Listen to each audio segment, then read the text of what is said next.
do Egito. Essa é a visão dessa palavra.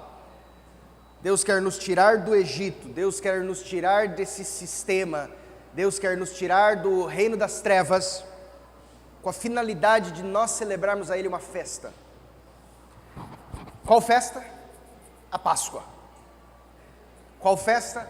A festa de memória a Ele de que Ele nos libertou. Esse é o objetivo de Deus. Esse é o objetivo do Senhor. Moisés então, depois de dizer junto com Arão para Faraó, olha, Deus quer libertar o povo, para que o povo de Deus possa sair debaixo desse sistema dominado por Satanás, para que o povo de Deus possa sair desse sistema dominado pelo inimigo, e eles possam então celebrar uma festa, celebrar uma festança ao Senhor, celebrar uma festa de agradecimento, celebrar uma festa de vida a Deus. A resposta de Faraó foi: eu não conheço, nem sei quem é o Senhor, eu não vou me submeter a Ele, e se Deus quer libertar vocês, eu não vou obedecer a Deus.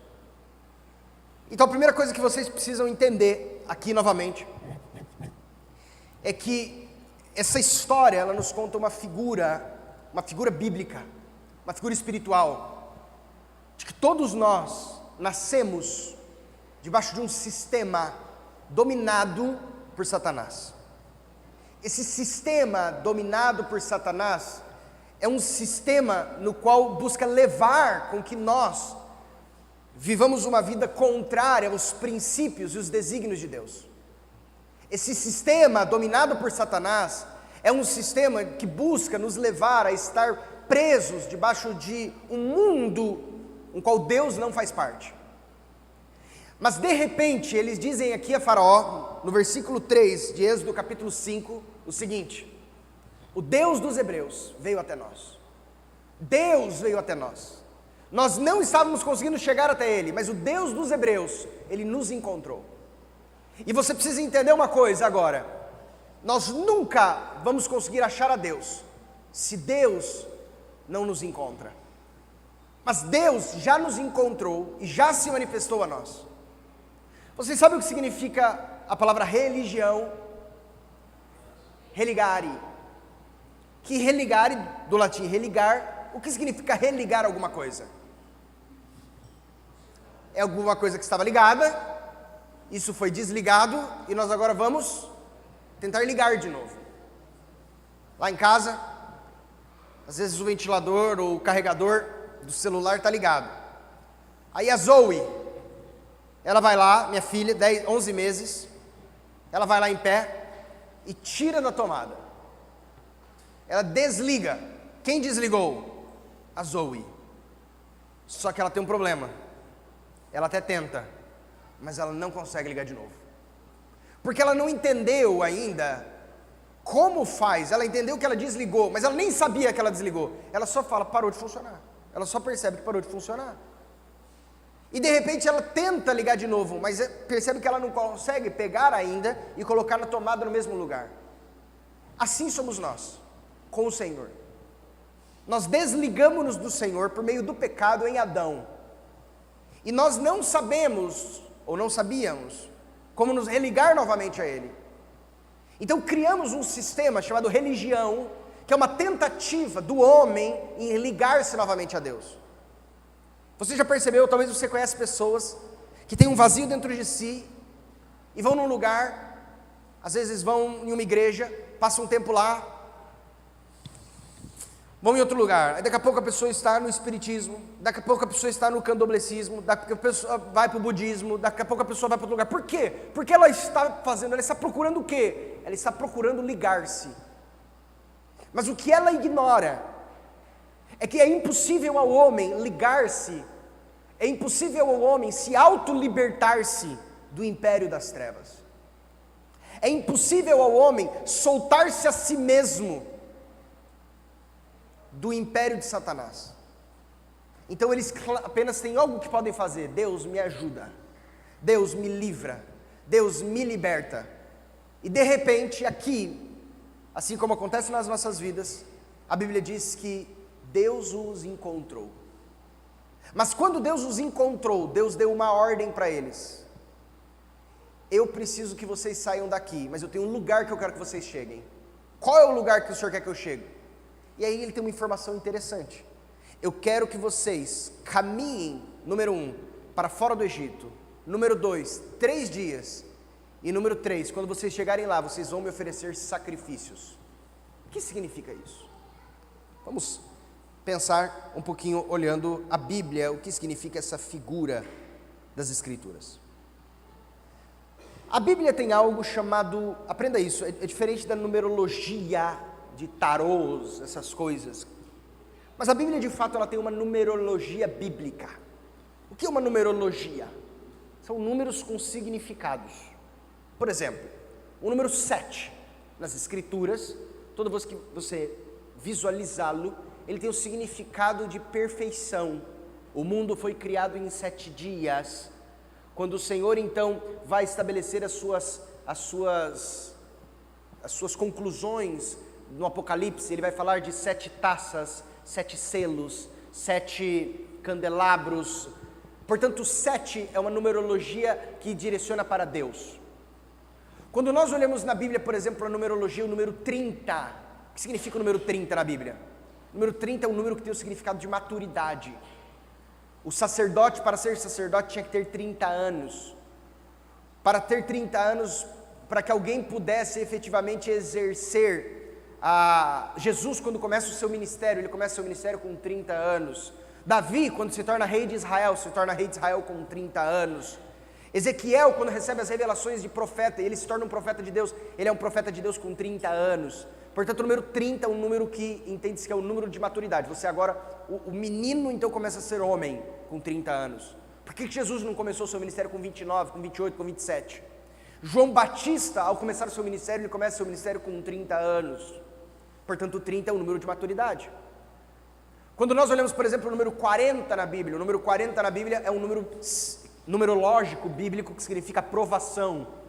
O povo passa 40 anos no deserto sendo provado. Jesus, ao ser levado pelo deserto para ser tentado pelo diabo, passa 40 dias. Normalmente os jejuns bíblicos são jejuns de 40 dias. Moisés, ao ser levado para o Monte Sinai, passa 40 dias sem comer e sem beber nada. Portanto, o número 40 é um número de provação. Mas o número 3 na Bíblia também é um número com um significado interessante. O número 3 nas Escrituras é um número que tem o significado de ressurreição ou de recebimento de vida. Portanto, o 3 nas Escrituras é o tempo necessário para que vocês recebam vida, porque ele aponta para a ressurreição de Jesus. Quantos dias da morte até a ressurreição de Jesus? Jesus ressuscitou no 3º dia. Se você pegar, por exemplo, 3, é uma coisa curiosa, Êxodo capítulo 19, versículo 1, vai dizer, por exemplo, que no 3º mês da saída dos filhos de Israel, no 1º dia eles vieram ao deserto do Sinai.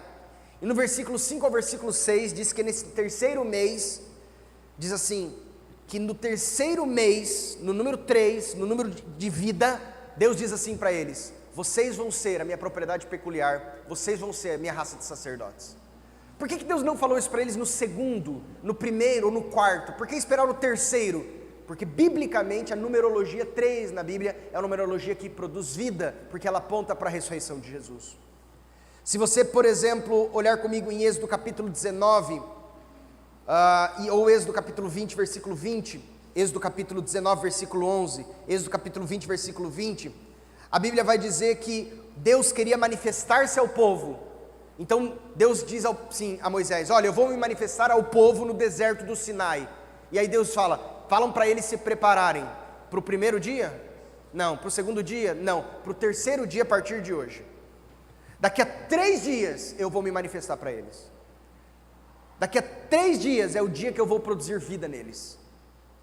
Se nós avançarmos nessa numerologia, nós vamos, por exemplo, então, deixa eu só virar aqui que fechou. Nós vamos então visualizar que o número 3 nas Escrituras era um número que significava vida. Há uma outra informação interessante. Você sabe, e eu estou dizendo aqui para você, que o número 3 na Bíblia é o número que significa a ressurreição de Jesus. E por que é importante você entender isso? Existem 2 coisas aqui agora que apontam no ministério de Cristo e nas nossas vidas, a respeito da nossa liberdade. Eu acabei de falar para vocês que existem 3 fases na vida do cristão, ou na vida daquele que Deus quer levar a um outro patamar.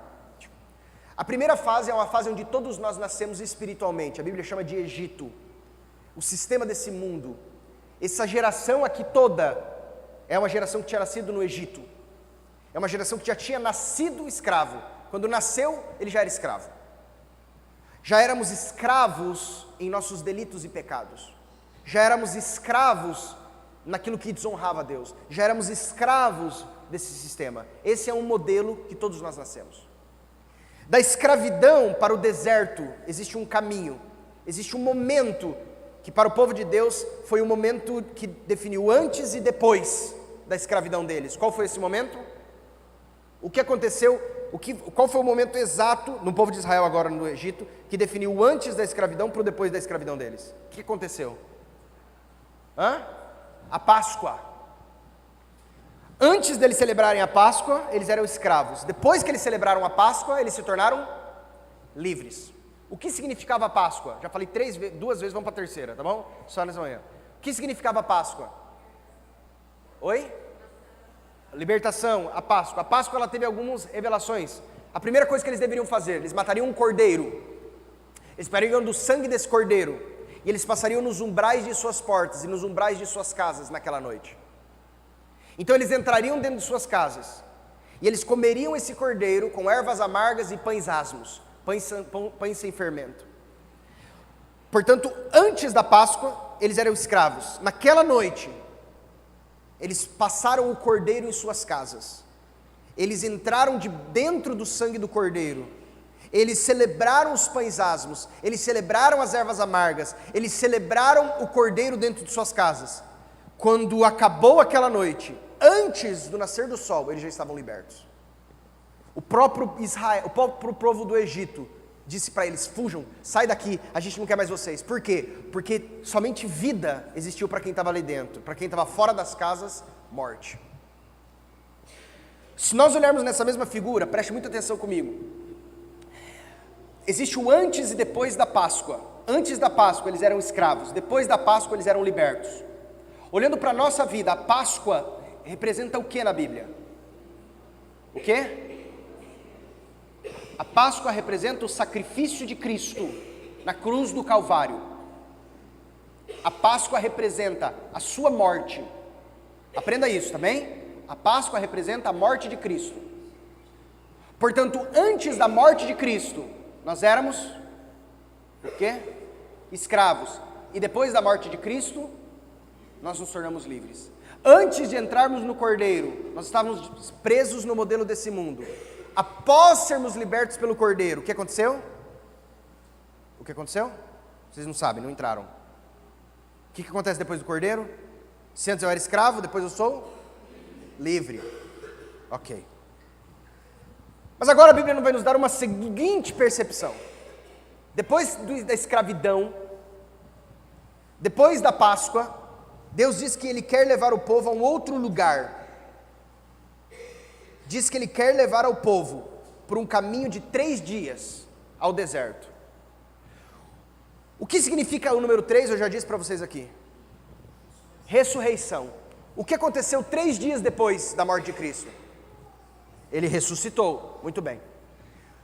A morte de Cristo na cruz significa a nossa morte. Aprenda isso. A morte de Cristo na cruz significa perdão dos pecados. Amém? Muito bem. Significa que toda a ira de Deus, que era para cair sobre mim e sobre você, ela caiu aonde? Em Cristo Jesus na cruz do Calvário. Portanto, Cristo nos trouxe liberdade na cruz do Calvário. Mas, se nós pararmos na morte, não concretiza o ministério e o propósito de Deus. Nós precisamos de ressurreição. Nós precisamos receber vida. Porque vida significa nova vida. Vida significa novo caminhar. Vida significa um caminho que Deus quer que nós trilhemos. Então você precisa entender uma coisa: muitos entram na morte, mas esquecem que precisam também participar da ressurreição, da vida.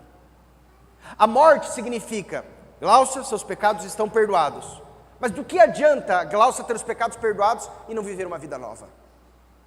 Portanto, falarmos, nós entrarmos apenas na Páscoa, nós entrarmos apenas na vida, na morte, não produz vida. Eu não quero ter apenas os meus pecados perdoados. É bom, é essencial, é bom, é necessário, mas eu não quero apenas ter os meus pecados perdoados. O que eu quero? Eu quero receber vida. Eu quero receber vida abundante na ressurreição em Cristo Jesus. Por isso ele agora chega para Moisés e diz para Moisés dizer a Faraó: Faraó, nós não queremos apenas sair daqui. Nós vamos sair daqui pelo sacrifício da Páscoa. Nós vamos sair daqui pelo sacrifício do Cordeiro. Mas nós precisamos do terceiro dia. Nós precisamos do terceiro dia. Porque se nós não chegarmos no terceiro dia, nós não temos vida. Sabe o que o Senhor está nos dizendo? Não adianta eu e você entrarmos no sacrifício de Jesus, não adianta eu e você sairmos do Egito, não adianta eu e você entrarmos na morte de Cristo, crermos que Ele perdoou os nossos pecados, se nós não entendermos também que precisamos fazer parte da sua ressurreição, para que nós tenhamos novidade de vida. Porque Deus não nos chamou apenas para participarmos da morte e para sermos livres do Egito, mas Deus nos chamou para vivermos uma vida viva. Existe uma figura interessante a respeito disso, e eu quero que você aprenda. Os sacrifícios no Velho Testamento, eles apontavam para o sacrifício de Jesus. Abra comigo em Levíticos, capítulo 7. Nós vamos ler o versículo 17 ao versículo 18. Olha que interessante o que diz aqui. Levíticos 7, do 17 ao 18. Ele aqui fala sobre um sacrifício que era feito pelos sacerdotes, que era chamado de sacrifício de amizade, ou sacrifício pacífico. Era um sacrifício que dizia assim: Deus, a gente está bem agora. Deus, a gente agora se acertamos. Era esse sacrifício pacífico. E dizia assim, ó: porém, o que ainda restar da carne do sacrifício, ao terceiro dia será queimado. Passa. Se da carne do sacrifício pacífico se comer ao terceiro dia, aquele que ofereceu não será aceito, nem será-lhe atribuído o sacrifício. Para um pouquinho aqui, olha só que interessante. Ele diz o seguinte: cheguei no terceiro dia, eu não posso ainda, no terceiro dia, se eu fizesse um sacrifício, no primeiro dia, eu fiz o sacrifício para Deus, e disse: Deus, o Senhor está se agradando do meu sacrifício, e esse sacrifício aponta para Jesus. Deus, existe aqui a morte de Jesus, e eu faço parte da morte de Jesus. O Senhor está se agradando disso? Sim, eu me agrado da morte de Jesus. Então eu estou participando da morte de Jesus. No primeiro dia eu estou participando da morte de Jesus. No segundo dia eu estou participando da morte de Jesus. Mas se no terceiro dia eu continuasse comendo essa carne, Ele não aceitava mais. E tudo que eu fiz para trás não ia valer nada. Entenda a figura bíblica disso. Preste muita atenção. Sabe o que ele estava dizendo desse sacrifício? Esse sacrifício dizia assim: a morte, ela não pode durar depois do terceiro dia. Porque depois do terceiro dia temos a ressurreição de Jesus. Se você falar, eu fui perdoado, perdoado, perdoado, mas nunca recebe vida, o perdão não tem sentido se você não recebe a vida de Jesus. Porque o perdão do sacrifício só tem sentido se eu recebo vida no terceiro dia. Olha o que acontecia quem não entrava na ressurreição, quem não entrava no terceiro dia, quem queria só ficar falando, eu sou perdoado. Eu conheço pessoas que dizem assim: eu sou perdoado, eu sou perdoado. Tá, mas você não entende que Deus quer te dar mais do que um perdão, Deus quer fazer com que você tenha vida. Porque você vai ficar vivendo em morte, você vai ficar vivendo em pecado, você vai ficar vivendo em coisas que desonram ao Senhor. O Senhor quer te dar vida, e vida em abundância. Continue aqui, por favor, coloque. Versículo 18.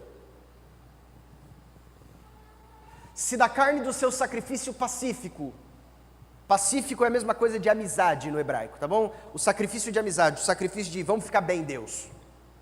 Se da carne do sacrifício pacífico se comer ao terceiro dia, aquele que a ofereceu não será aceito, nem lhe será atribuído o sacrifício, coisa abominável será. Olha só essa parte.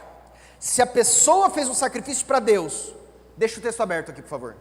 Se a pessoa fez um sacrifício para Deus, Deus se agradou.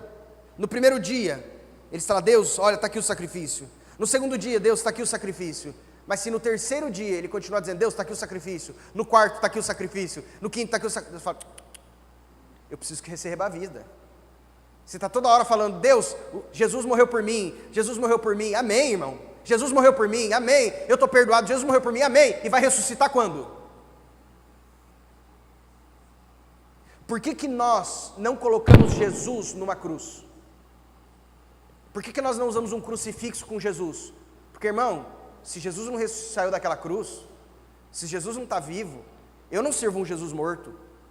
Se Jesus não ressuscitou, nós não recebemos vida. Se você não entrar debaixo da vida, olha o que aconteceu aqui. A pessoa que dela comer, depois do terceiro dia, continua falando, Jesus morreu, não ressuscitou, ela levará a sua iniquidade. Sabe o que ele está dizendo? O sacrifício não serviu para nada, você vai levar a sua iniquidade. No primeiro dia, o cordeiro levou o meu pecado. No segundo dia, o cordeiro levou o meu pecado. Mas se eu ficar falando que no terceiro ele levou o meu pecado, no quarto ele levou o meu pecado, no quinto ele levou o meu pecado, ele diz, então é você que leva então. Porque esse cordeiro tem que ressuscitar. Você precisa receber vida. Se você ficar falando só do perdão, mas esquece que Jesus quer te dar vida, o perdão não tem sentido. Porque o perdão é para você entrar em vida, não é só para você ficar debaixo da morte. Vamos pegar mais um versículo que pontua exatamente aí em Levíticos. Levíticos capítulo 19, vamos pegar do versículo 5 ao versículo 8. Levíticos 19. Quando oferecerdes um sacrifício pacífico ao Senhor, lembra, todo sacrifício na Bíblia aponta para o sacrifício de Jesus na cruz do Calvário. Quando você oferecer um sacrifício pacífico, um sacrifício de amizade, um sacrifício dizendo, Deus, a gente vai se acertar, um sacrifício que aponta para Jesus, quando oferecerdes um sacrifício pacífico para o Senhor, ofereceis para que sejais aceito. Olha que coisa maravilhosa. Então, vocês vão oferecer Jesus, para que veio Jesus? Jesus veio para que eu seja aceito. Que coisa linda. Quando vocês oferecerem um sacrifício pacífico ao Senhor, vocês vão fazer isso para que vocês sejam aceitos. Que coisa linda. Jesus é o sacrifício de Deus, e eu ofereço Jesus, eu entro debaixo do sacrifício de Jesus na cruz, para quê? Para que eu seja aceito. Isso é lindo, mas olha os versículos seguintes.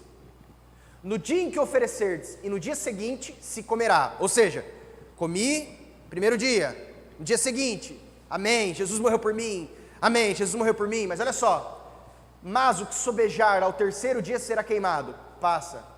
Se alguma coisa dele for comida ao terceiro dia, é o quê? Interessante. Ele diz, se você falar, o sacrifício de Deus está aqui no primeiro dia, sacrifício de Jesus no segundo, o terceiro dia, irmão, ele está dizendo, você está esquecendo uma coisa importantíssima, houve ressurreição. Deus não quer que eu fique debaixo da morte sempre, Deus quer que eu entre debaixo da sua ressurreição, para que eu apenas não tenha os meus pecados perdoados, mas para que eu receba vida. Olha a continuação. Qualquer que o comer levará a sua iniquidade. Para um pouquinho. O cordeiro, ele era oferecido para que o cordeiro levasse a minha iniquidade, não eu. Então no momento que eu ofereci o cordeiro, quem levou a iniquidade? Quem levou o meu pecado? O cordeiro. Mas o que ele está dizendo? Um cordeiro que é sempre comido, uma mentalidade que sempre só lembra da morte, mas não lembra da vida, ele diz, sabe de uma coisa? Essa morte não vai servir para você. Não se ignorem, dizendo, achando que Jesus morreu por mim. Irmão, amém. Se os pecados foram perdoados, amém. Mas se você não entrar na vida, também a morte não vai valer. Muitos dizem assim, está tudo bem, porque eu estou na graça. Está tudo bem, porque eu recebi, Jesus perdoou os meus pecados. Amém. Mas depois do terceiro dia, depois da ressurreição, se você não entrar debaixo da ressurreição, o sacrifício da morte também não vai ter validade. Essa pessoa ofereceu um sacrifício para Deus e ela foi aceita por Deus. Eu imagino Deus olhando para ela, imaginando a Cristo e dizendo, olha, estou recebendo seu sacrifício, eu não vou te penalizar, porque isso aí me lembra do meu filho que vai vir daqui a alguns milênios. Eu fico grato pelo que você está me oferecendo. No segundo dia o Senhor vê essa pessoa se alimentando do sacrifício e ele lembra de Cristo e ele diz amém, esse sacrifício me lembra da morte de Jesus. No segundo dia ele ainda está sepultado, que coisa maravilhosa. Mas no momento que a pessoa começa a se alimentar do sacrifício no terceiro dia, o Senhor fala, opa, já não tem mais nada a ver com Jesus, não tem a ver com isso, porque no terceiro dia é a ressurreição. Então faz o seguinte, eu não aceito o que você fez por mim. Qualquer que o comer levará a sua iniquidade, porquanto profanou coisa santa do Senhor, por isso será eliminado do meio do seu povo. Portanto, aqui ele chega para Faraó e diz assim, Faraó, nós vamos sair do Egito, mas Deus não quer apenas nos libertar do Egito, Deus quer nos levar a uma vida de ressurreição. O profeta Oséias, no livro de Oséias, no capítulo 5, versículo 15 em diante, ele diz assim, Oséias capítulo 5, versículo 15 em diante. Achou aí? Aqui. Irei e voltarei para o meu lugar.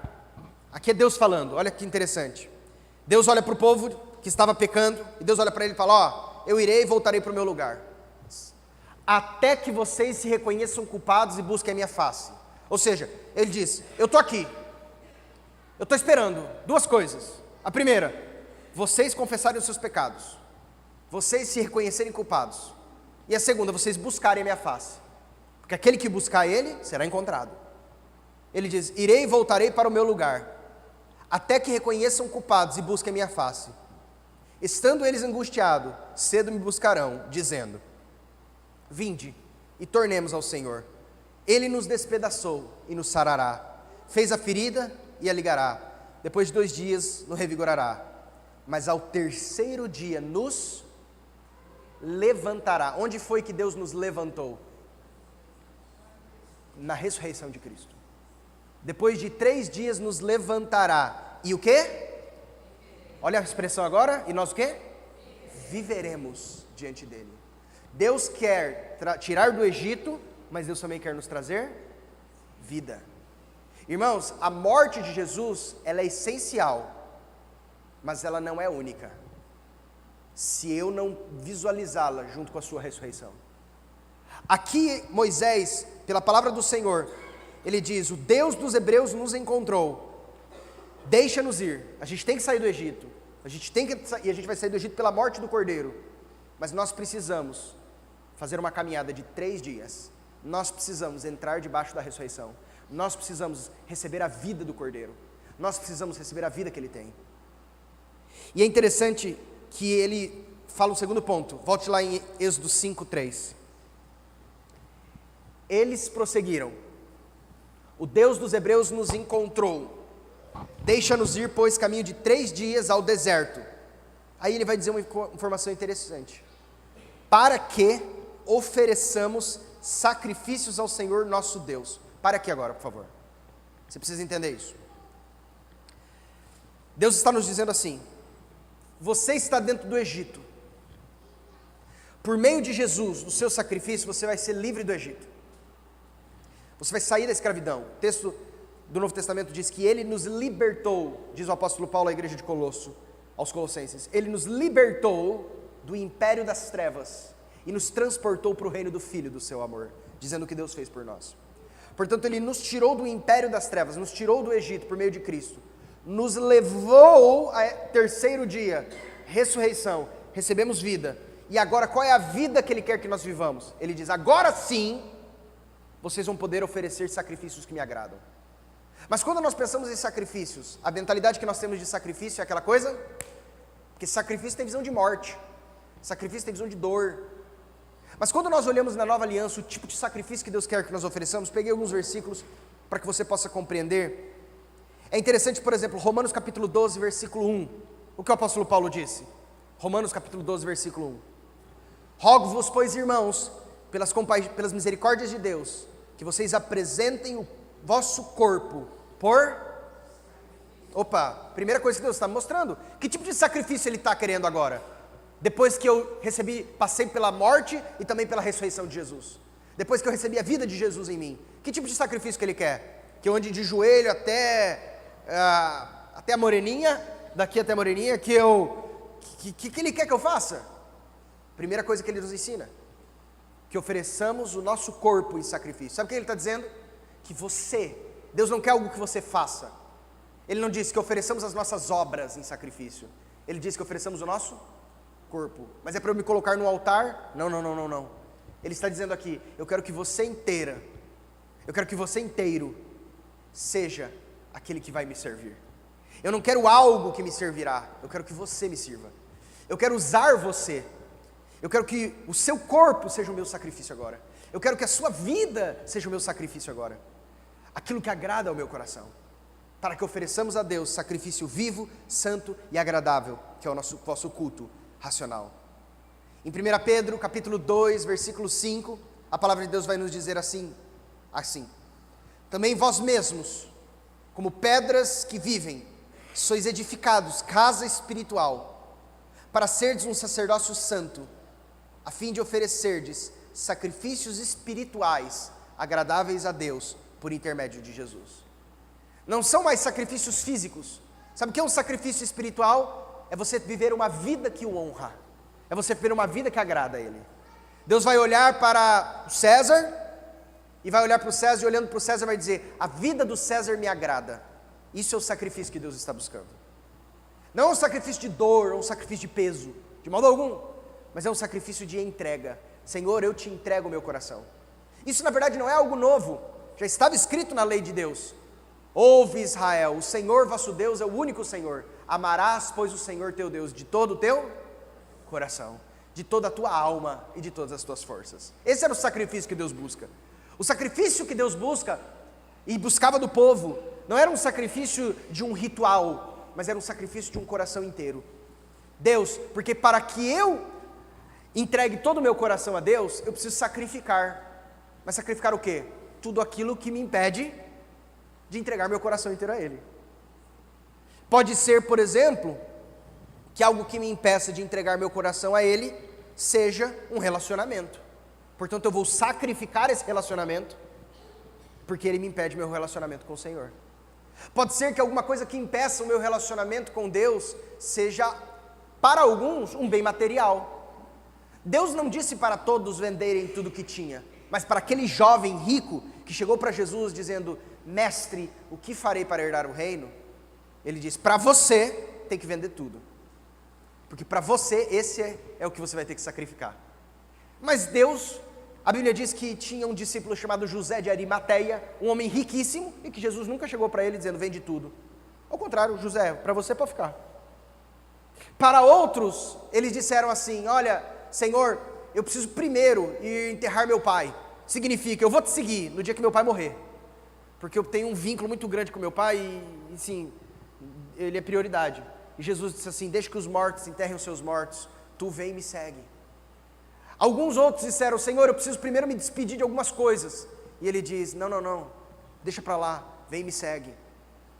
Portanto, quando o Senhor fala de sacrifício, não é eu me sacrificar, mas é eu sacrificar aquilo que me impede de me entregar de todo o coração. Só que essa vida de sacrifício, ela não é possível sem que o Senhor esteja em nós. Então entenda uma linha sequencial. Qual é o momento em que eles ofereceriam os sacrifícios? No Egito? Não. No primeiro ou no segundo dia? Não. Só depois do terceiro. Porque só é possível eu buscar a Deus depois que eu já entendi que eu morri e ressuscitei com Cristo. Porque os sacrifícios que ele acaba dizendo aqui não são sacrifícios de força, mas são sacrifícios que o Senhor me capacita a fazer.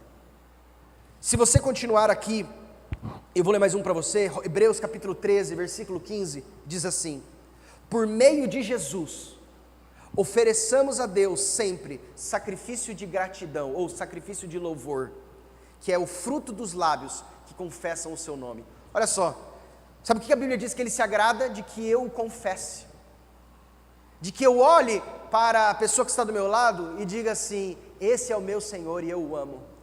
E quando eu digo isso, a Bíblia diz que eu acabei de fazer para Deus um sacrifício que o honrou.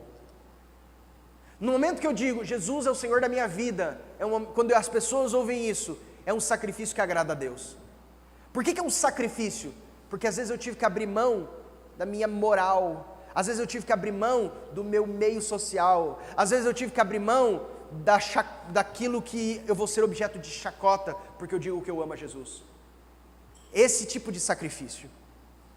Eu sacrifico aquelas coisas que me separam de Ti, para que eu possa me entregar totalmente a Ti. Deus então chega para Moisés, e diz a Moisés, a fim de que ele diga o seguinte a Faraó: o Deus dos Hebreus nos encontrou, gracioso. Deixa-nos ir, pois, caminho de 3 dias ao deserto, ressurreição, para que nós agora possamos viver uma vida, para que nós ofereçamos sacrifícios a Deus. E aí ele traz uma parte final, e eu concluo nessa manhã para nós fazermos só essa última análise.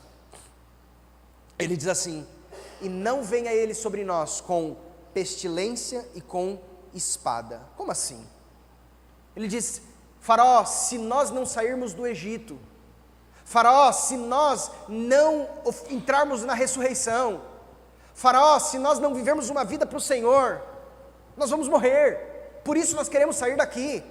Deus vai vir sobre nós com pestilência e espada. Como assim? Irmãos, como você bem sabe, eu me lembro da palavra agora de Jesus. Em João capítulo 3, versículo 17 ao versículo 18, quando Jesus estava conversando com Nicodemos, ele disse assim: Deus enviou o seu Filho ao mundo, não para que julgasse o mundo, mas para que o mundo fosse salvo por ele. Versículo 18. Quem nele crê não é julgado, o que não crê, o que está escrito aí? Interessante. Se você não crer em Jesus, não é Jesus que vai julgá-lo, porque na verdade você já está julgado. Eu pergunto, o povo seria colocado na escravidão, ou o povo já estava em escravidão? Já estava. Deus enviou um libertador para livrá-los da escravidão. Sabe o que a Bíblia está dizendo? Vocês já estão mortos, vocês já estão debaixo da ira de Deus, vocês já estão debaixo de escravidão, vocês já estão debaixo de pestilência, vocês já estão debaixo de espada. Eu estou enviando vocês para uma oportunidade de libertação, mas se vocês recusarem-na, não é eu que vou penalizá-los, na verdade vocês já estão debaixo dessa penalidade. Quando João Batista, em João capítulo 3, versículo 36, fala sobre Jesus, olha o que ele diz, João 3,36. Por isso, quem crê no Filho tem a vida eterna, o que todavia se mantém rebelde contra o Filho, não verá a vida, mas sobre ele o quê? A Bíblia não diz sobre ele virá a ira de Deus, como um ato futuro, ele diz sobre ele permanece. Sabe o que ele está dizendo? A ira de Deus já está sobre você. Por quê? Porque o salário do pecado é a morte. Por quê? Porque a alma que pecar, essa morrerá. Mas Deus é tão... porque um dia Deus disse, se você comer do fruto da árvore, você vai morrer. O salário da morte é o pecado. O salário do pecado é a morte. Portanto, vocês estão debaixo de morte. Eles estão dizendo aqui, Faraó, a gente precisa sair do Egito, porque senão a gente vai morrer. Porque senão a ira de Deus vai permanecer sobre nós. Nós precisamos entrar debaixo do Cordeiro e sair daqui. Nós precisamos caminhar 3 dias e entrar debaixo da ressurreição. Nós precisamos viver uma vida que honra ao Senhor, senão nós vamos viver debaixo de morte. E eles falam isso para Satanás ali, na figura espiritual. Nós queremos sair daqui. E é lógico que Satanás vai, não vou deixar. Mas por eles clamarem ao Senhor, o Senhor os libertará das garras de Satanás. Sabe o que a Bíblia está nos mostrando aqui? A Bíblia está nos mostrando de maneira claríssima aqui, que Deus quer nos tirar debaixo desse sistema de trevas. Deus quer nos tirar debaixo do domínio e do jugo de Satanás, da escravidão do pecado. Número 1, como Ele nos tira? Por meio do sacrifício pascal, por meio de Cristo, por meio do Cordeiro, que naquela cruz se entregou por nós. Mas você precisa entender que muito além do que apenas o pecado que nos foi perdoado na cruz do Calvário, ao terceiro dia nós recebemos vida. E que se você viver debaixo da visão do perdão, mas não compreender a visão da vida, o perdão perde validade. Porque o Senhor não quer que nós vivamos uma vida pensando que somos perdoados, mas esquecendo que o Senhor quer nos dar vida também, para que nós possamos agora ter a vida de Cristo. Gálatas 2:20, eu já estou crucificado com Cristo, e vivo não mais eu, mas Cristo vive em mim. Quando ele diz Cristo vive em mim, ele não está falando de um Cristo morto, mas de um Cristo ressurreto, porque como pode viver em mim alguém que está morto? Meus irmãos, nessa manhã vimos que Deus tem um propósito, de que nós celebremos uma festa de memória, de que fomos libertos por Ele, mas que precisamos entender que essa libertação, ela passa por meio da morte, mas ela precisa chegar ao terceiro dia. Se você creu no Senhor, você precisa entender que a vida do Senhor é uma vida de perdão dos nossos pecados, de justificação, mas também é uma vida de abundante vida. Que Deus quer que você tenha uma vida nesse mundo, não apenas entendendo que você foi perdoado, mas entendendo que Ele quer que você tenha a vida, e que você, tendo essa vida, possa oferecer a Ele sacrifícios que o agradam. Mais uma vez repito, não uma chicotada nas costas, não uma penitência, porque a única penitência que nós tivemos que passar, nós já passamos em Cristo. Mas a vida que o Senhor quer que nós passemos é uma vida de que eu me entrego a Ti, Senhor. Eu sou o Teu sacrifício. E eu sacrificarei tudo aquilo que me coloca como obstáculo entre eu e o Senhor. Se você não entender isso, entenda, não é que Deus irá puni-lo. Você já está sendo punido, você já está em morte. O que Deus na verdade está fazendo é te trazendo uma boa notícia para trazer liberdade. Uma boa notícia para trazer libertação. Se Deus não viesse, eles não iriam ser escravos. Eles já eram. Mas Deus veio para livrá-los da escravidão. Guarde isso no seu coração. Medite nessas palavras. Creia e confesse. Vamos orar. Nós honramos o Teu nome. Nós te agradecemos pela Tua palavra, pela abundante vida que o Senhor tem nos dado. Porque Tu és bom e a Tua palavra é eterna sobre nós. Obrigado por esse ensino. Obrigado pela instrução que o Senhor tem nos dado. Em nome de Jesus. Amém. Estamos encerrados.